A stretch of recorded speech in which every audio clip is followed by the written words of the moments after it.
Nate Diaz, the pride of Stockton, California, is more than just another name in the UFC history books. He's like the MMA's answer to a rock star. Sporting a Brazilian Jiu-Jitsu black belt and the striking chops to match, Nate's become the kind of fighter folks just can't get enough of.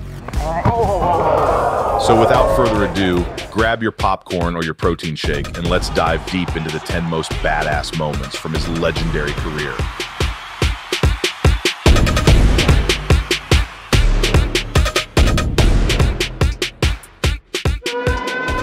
At number 10, Nate masterfully multitasks, submitting Pellegrino while flashing his iconic double birds. Kurt Pellegrino, known for his exuberant character and top-notch skills, holds a special place in the MMA community. Recognized as a compelling lightweight warrior, he had a solid run in the UFC. Born and bred in New Jersey, Pellegrino was a true fighter, earning himself the nickname Batman. However, his journey didn't end in the ring. Post-UFC, he became an influential coach and mentor, truly showcasing his unwavering passion for the sport. I have been this guy since I was this big, since I was in my dad's nuts. Like taking little sperms down, duck under in sperms and biting the girl ones, you know? To me, his real achievement is his contribution to MMA. It goes beyond his personal successes. He has left an indelible mark by guiding and inspiring a new generation of fighters. Ladies and gentlemen, this fight is 3 rounds in the UFC. Back in April 2008, he faced off against Nate Diaz at UFC Fight Night 13. Keep in mind, this was a moment when the Diaz brothers hadn't yet become the fan favorites they are today.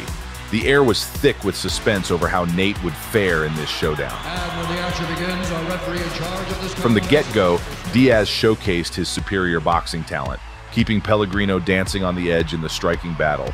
However, Pellegrino proved his mettle using his own skill set to out-wrestle Diaz. And what we're seeing here is some very technical ground fighting. Round 2 had Pellegrino nailing a grand takedown, only to be trapped in a triangle choke by Diaz. Diaz got rocked. Yeah, here's all the damage it took. The sequence that unfolded next became an iconic UFC moment, with Diaz throwing up the double bird, flexing his muscles, and making Pellegrino tap out, ending the fight in the second round.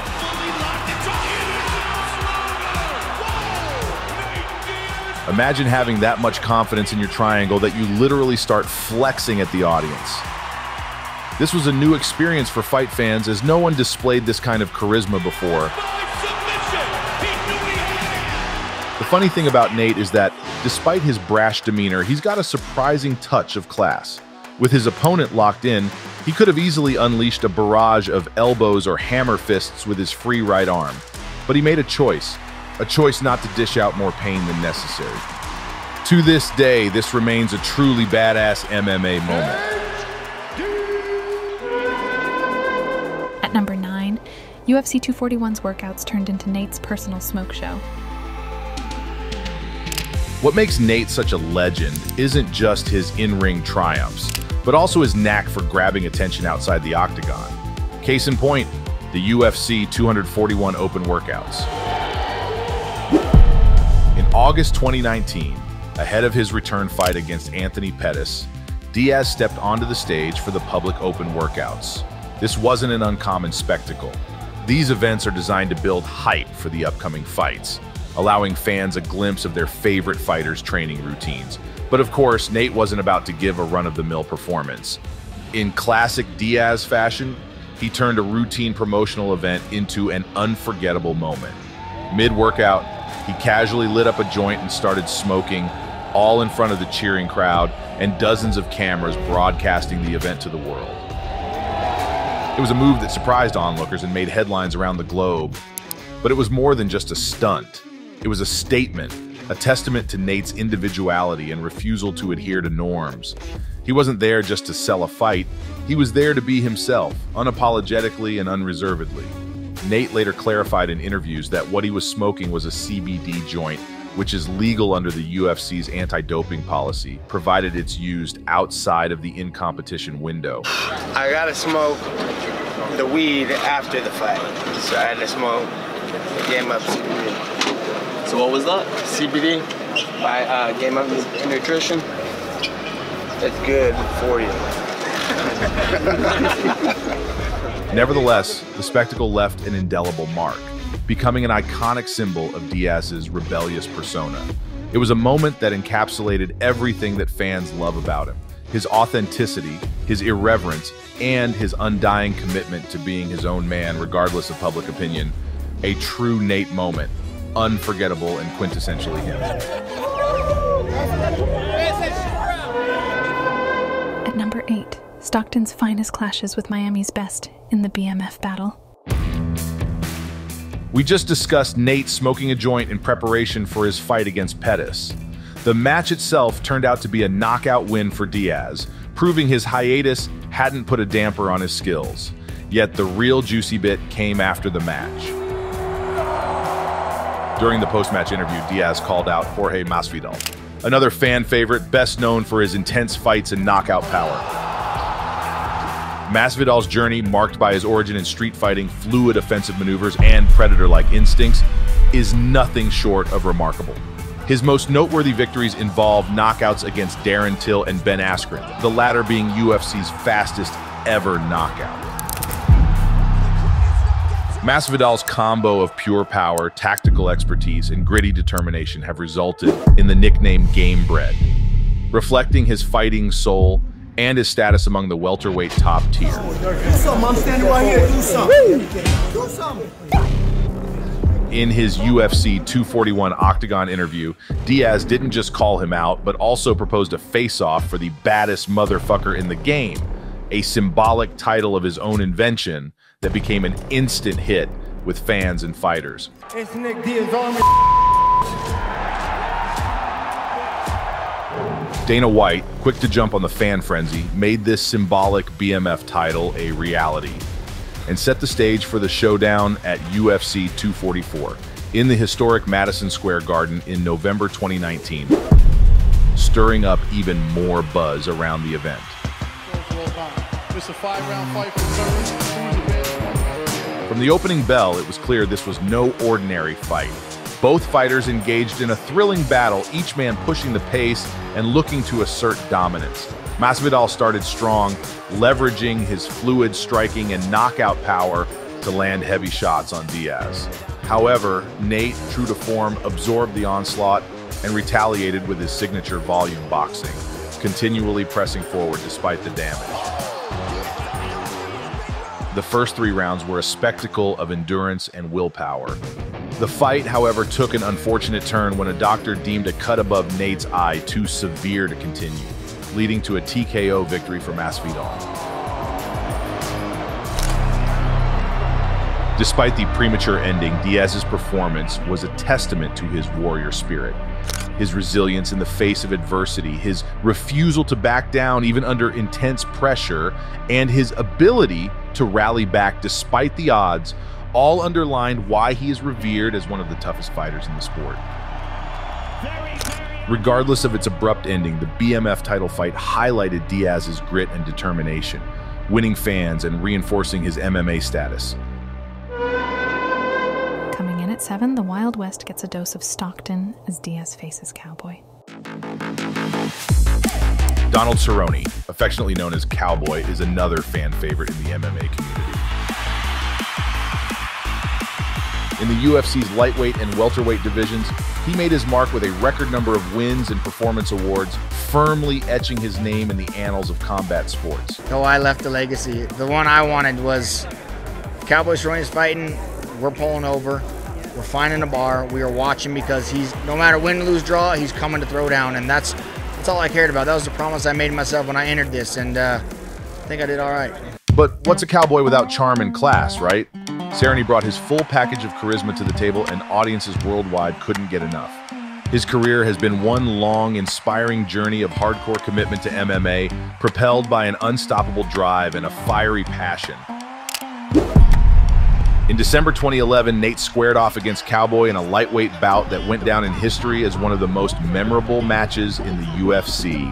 The bad blood was evident from the moment the pre-fight promotion began. Nate was a master puppeteer, using an arsenal of insults, taunts, and physical confrontations to get inside Cowboy's head. The tension hit fever pitch at the ceremonial pre-fight face-off. Nate notoriously knocked off Donald's cowboy hat and gave him a good old push. When the fight night came, Cowboy responded with a defiant middle finger instead of the usual glove touch. At this time, you can touch gloves. Or not. Obviously, Diaz's mind games had worked. Right from the get-go, the fight proved why emotions are best left outside the octagon.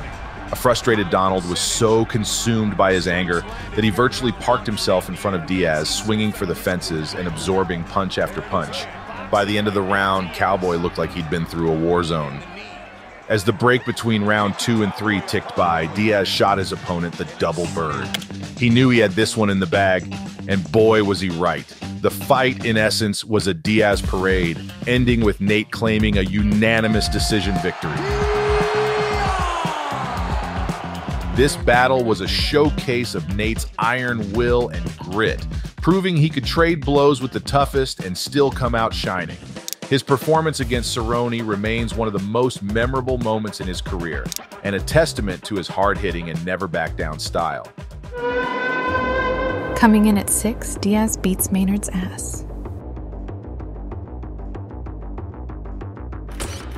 Gray Maynard was a bright light in the UFC's lightweight division thanks to his wrestling days back in college. Maynard took those grappling chops, applied them to MMA, and scored some serious wins, earning himself a badge of toughness. Most fans would remember him for his epic trilogy with Frankie Edgar, especially the second fight that's still considered one of the greatest shows UFC has ever put on. Despite a career hampered by injuries, Maynard's powerful wrestling base and developing striking skills kept him competitive against top-tier opposition. In November 2013, UFC fans were treated to an explosive lightweight rematch between Nate Diaz and Gray Maynard, two fierce rivals with history dating back to their time on The Ultimate Fighter 5. During the 5th season of the show, which aired in 2007 and focused exclusively on the lightweight division, both Diaz and Maynard were participants. During the season, they faced each other in the semi-finals, which was a pivotal moment in their shared history. In that first encounter, Diaz defeated Maynard via submission, securing his place in the season finale, which he eventually won, earning him the title of The Ultimate Fighter. In 2010, a rematch in the octagon saw a determined Maynard challenge Diaz in a long, gritty fight. Maynard initially controlled the fight using his grappling skills. However, Nate, always the resilient warrior, remained dangerous. His volume striking and submission attempts kept Maynard on his toes, creating an intensely competitive bout. Maynard controversially won by split decision, a result that split fans and critics. Some backed the verdict, others felt Diaz's aggression deserved the win. That 2010 bout set the stage for their third encounter in 2013, adding another layer to the exciting Diaz-Maynard rivalry. And their third encounter was an unforgettable spectacle and a definite highlight in Nate's career. Diaz, known for his excellent boxing skills and masterful jiu-jitsu, came into the fight prepared for Maynard's wrestling pedigree. What transpired, however, was a striking masterclass from Diaz. Diaz started strong, showing off his reach advantage and crisp boxing. His fluid combinations and precision strikes overwhelmed Maynard, leading to a first-round TKO victory. This performance demonstrated Nate's striking prowess at its finest, revealing an improved stand-up game that could devastate even the most durable of opponents. Up against a worthy adversary, Diaz paraded a comprehensive MMA arsenal and the heart of a titan. This fight was a seal of approval on his evolution as a fighter and hammered home his standing as a formidable player in the lightweight division. At number 5, proving no mountains too high, Diaz scales and conquers Markham. When Rory Markham stepped into the MMA realm from kickboxing, he was a force to be reckoned with, thanks to his sharp and aggressive strikes. Among UFC fans, he's remembered for his heart, ferocity, and the raw excitement he brought to every match. In March 2010, Markham squared off with Nate Diaz. Diaz, with boxing that screams grit, the cardio of an Energizer bunny, and a talent for trash talk that could rival any reality TV star, was in the business of legacy building. And to him, this was the next step on that ladder. Markham, on the other hand, typically a welterweight, had tipped the scales at an uncharacteristic 177 pounds at Friday's weigh-ins, a twist that added more intrigue to the bout. Although smaller in comparison, Nate didn't care. As the fight played out, he skillfully sidestepped Markham's heavy punches and showy high kicks, answering with the flurries of shots that have become the hallmark of both Diaz brothers. Under the mounting pressure, Markham's defenses began to falter, and a strategic knee in the clinch brought him to the canvas. Diaz, sensing a pivotal moment, swooped in, positioning himself for dominance. Markham put up a valiant defense against the choke, yet Diaz, ever the strategist, shifted gears to finish the bout with unrelenting strikes. With Markham reduced to a defensive posture, the bout concluded with a winning Diaz. In those few minutes, Nate's blend of agility, strategy, and tenacity was on full display, a clinic of MMA mastery.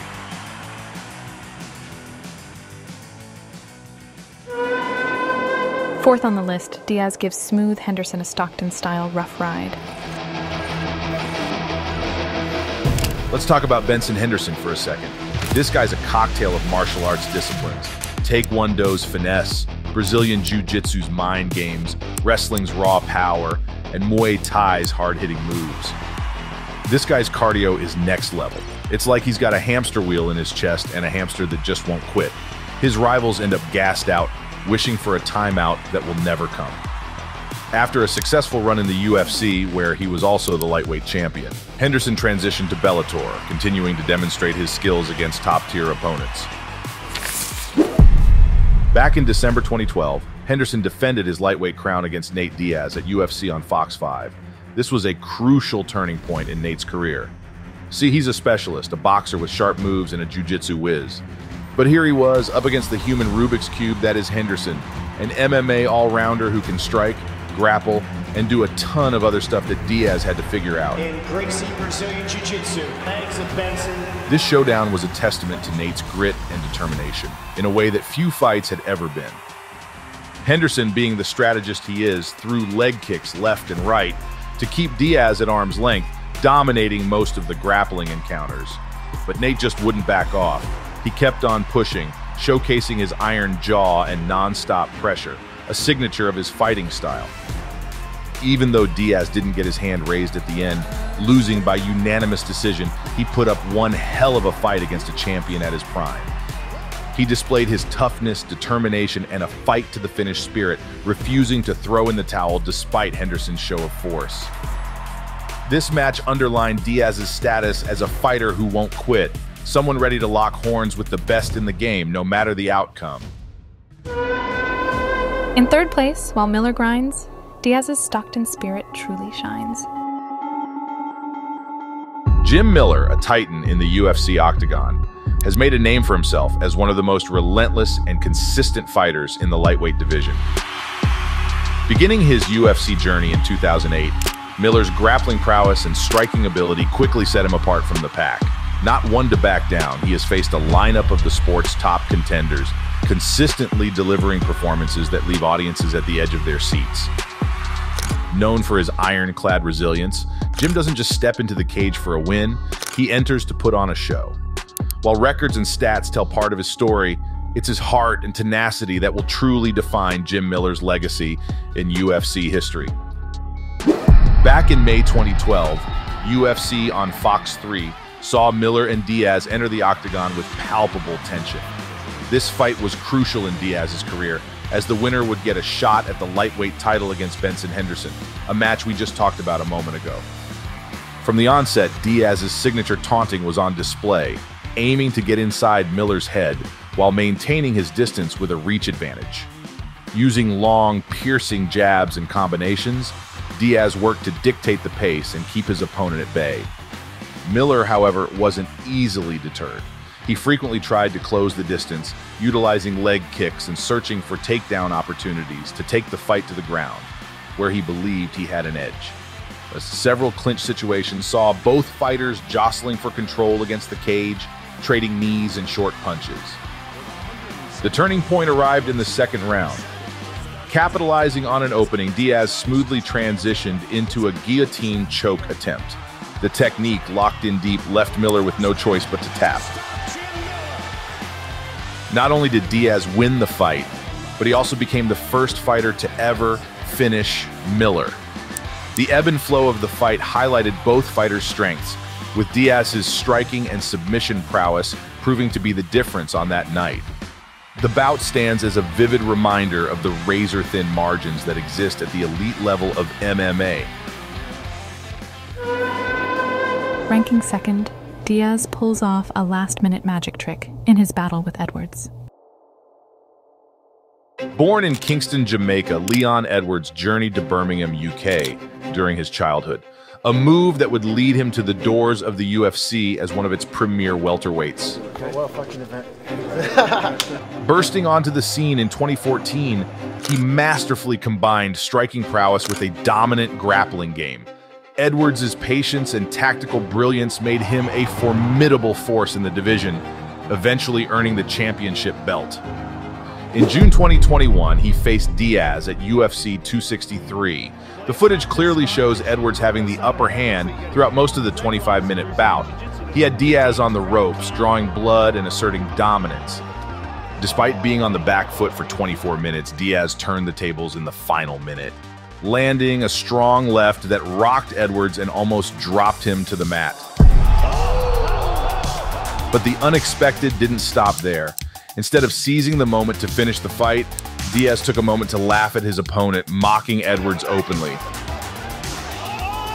Had he opted to finish the fight at that moment, it could very well have been a historic highlight for the sport. Such a decision would have further elevated Diaz's status. However, in true Diaz fashion, he chose to instead ridicule his opponent. Edwards still won convincingly thanks to the judges' unanimous decision, but he was barely on his feet in the dying moments of the bout. It was Diaz who was celebrating after the judges' scorecards were read. It was Diaz who received the standing ovation and cheers from the crowd, and it was Diaz who was the talk of social media afterward. Ask around, most folks will tell you that regardless of the final result, it was Diaz who won that fight. All right, guys, you know what this is about. So let's jump into it, shall we? Hailing from Ireland, Conor McGregor burst onto the MMA scene with charisma and a fierce fighting spirit that quickly earned him global recognition. His rapid ascent in the UFC began in the featherweight division, where he dispatched opponents with a lethal combination of precision striking and mind games. His iconic 13-second knockout of Aldo crowned him the undisputed featherweight champion. McGregor then set his sights on the lightweight title, making history by becoming the first fighter in the UFC to hold two divisional titles simultaneously. In 2016, Nate filled in for Rafael dos Anjos, who sustained a training injury, to face Conor McGregor with only 2 weeks' notice. He makes gun signs with the right hand and animal balloons with the left hand. So you're a credit to the community. They're all on steroids. Only weight I care about. Many doubted Diaz's chances of victory at the time, including possibly the UFC's top brass, yet most people were secretly rooting for him. I'm here to kill or be killed. In Stockton, California. Fuck this little bitch. Fuck you. Nate Diaz, ladies and gentlemen. Despite the limited preparation time, Diaz entered the octagon and dealt McGregor his first UFC defeat. Both fighters appeared relaxed on their way to the octagon, though Diaz's expression changed to a scowl as he paced and McGregor skipped to the cage door. As anticipated, they did not touch gloves. Touch gloves, if you wish. Let's do this. McGregor came out of the gate swinging, nailing that overhand left, but whiffing the fancy spinning kick that followed. Diaz tried to play to his strengths, aiming for a takedown with his killer jiu-jitsu, but nothing seemed to work against McGregor. By the time the bell rang, Diaz's right eye was a horrific mess. McGregor started round 2 with some creative kicks and stance switches, but Diaz didn't care. Even with his face looking like a horror show, he wasn't backing down and kicked the trash talk into high gear. The game changer occurred midway, with Diaz's combination leaving McGregor stunned. In a moment of desperation, McGregor went for a last-ditch takedown. This move backfired, allowing Diaz to gain the upper hand, unleash a series of strikes, and finalize the submission. Nate didn't just fight, he put on a clinic. With blood, sweat, and a few jokes, he turned the octagon into his own personal masterclass, taking hits, dishing them out, and flipping the script when it mattered most. Diaz's performance was the stuff of legends. From the no-nonsense corners of Stockton to the flashy UFC spotlight, Nate didn't just throw punches. He made history, becoming living proof that if you mix skill, sheer will, and a sprinkle of that Stockton sass, magic happens. Hey, I'm here to kill or be killed in Stockton, California. Fuck this little bitch.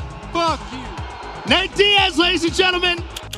There you go. Here's our ranking of the 10 most badass moments from Nate Diaz's career. If you enjoyed this, please subscribe.